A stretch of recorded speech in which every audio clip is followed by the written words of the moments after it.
Hey guys, in today's tutorial we are looking at how to use an emergency restart in Windows 11. Have you been in a situation where your computer is freezing, where your applications are not responding, where your games are not responding, and the only choice you have is to restart your computers? Most of the times we use the task manager to end the processes that are not responding. But in today's scenario, we shall not use the task manager.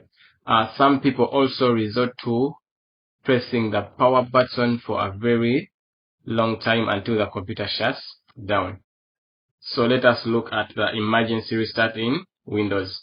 Hold down, or you can press the Control, Alt and Delete together.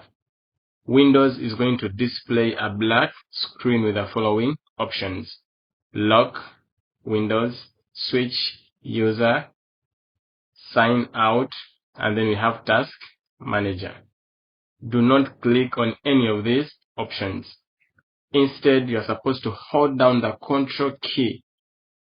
If you don't know the Control key is the key which has CTRL on your keyboard. So hold down the Control key on your keyboard and look at the bottom right corner of your screen where we have the power button. So press the Control key, hold it down, and then you click on the power button in the right corner of your screen. This will display the emergency restart screen. Click OK to restart your computer, and your computer is going to restart.